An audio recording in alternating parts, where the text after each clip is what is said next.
ready to run the Dragon's Maze pre-release. As the third set in the immensely successful Return to Ravnica block, Dragon's Maze is sure to provide fans with exciting gameplay, as all 10 guilds are pitted against one another in a desperate race to gain total control over the city. And this time, you'll add even more excitement to your players' pre-release experience with a special activity called the Implicit Maze. Players will not only be competing for their own personal victories, they'll also be supporting their chosen guild in its bid to be the first to reach the maze's end, with each one helping them draw ever nearer to the ultimate prize. Running the Implicit Maze activity will add a lot of interest and excitement to the pre-release, and that's what will make your players come back for more. When players arrive for the event, have them choose the guild they'll be playing for. If they're not sure, the guild information cards will help them make their choice. If anyone asks, the guild they play in the pre-release doesn't have to be the same guild they joined at planeswalkerpoints.com. When they've picked a guild, give them the corresponding guild insignia button, and a guild pre-release pack that includes their chosen guild. Inside, they'll find 4 Dragon's Maze booster packs and 2 guild booster packs. One for the guild they chose, and the other, a secret ally, a guild that shares a color. Once your players have built their decks, it's time to start playing. You'll run the tournament just as you would any other pre-release. The only difference is that you'll want to keep track of each player's victories, taking note of which guild they're representing.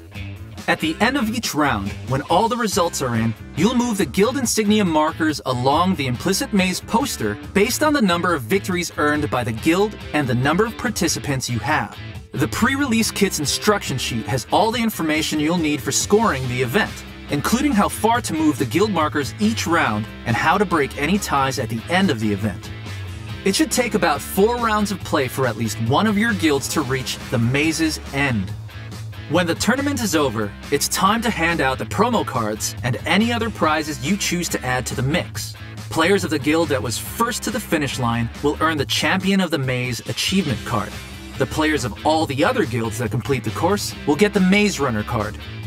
Each achievement card has a unique code that players can enter at planeswalkerpoints.com to unlock the corresponding achievement and badge for their account.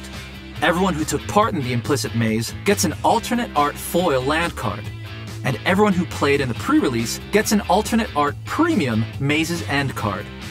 The more you put into your events, the more your players will get out of them, and that's what entices them to keep coming back, and to bring their friends along, which is how you build a strong and vibrant player community.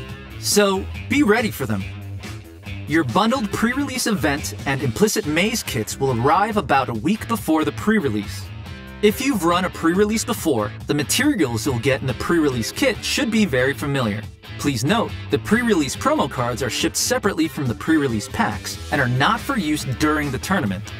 At this point, you should have a good idea of what to do with the stuff you'll find in the Implicit Maze kit. Since each kit is custom made for your store, the number of promo cards you receive in each of the kits will depend on your allocation, which is based on your store's anticipated player turnout.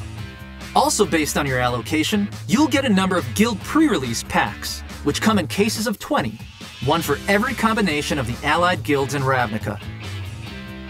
There's always excitement and anticipation leading up to pre-release events, because they're the first chance players get to play with a new set. Of course, it's always a good idea to get your players to pre-register for your events. And this time, you should consider having players also indicate a first, second, and third choice guild they want to play for. That'll help you be prepared and make things run smoothly from the start. And making sure your pre-release goes off without a hitch is really important, since so many players get their start with in-store play at these events. Be sure to keep that in mind, and to pay extra attention to those players, to help ensure they have a good experience so they'll be encouraged to come back for more events. Of course, you'll want to invite them and all your players to come back the following weekend for more events and other in-store play, including booster drafts.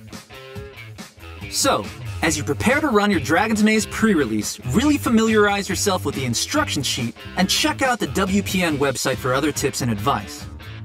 As we've seen from the unprecedented success of the Return to Ravnica and Gatecrash pre-release events, the struggle between the guilds adds a fun dynamic to the always exciting in-store gameplay.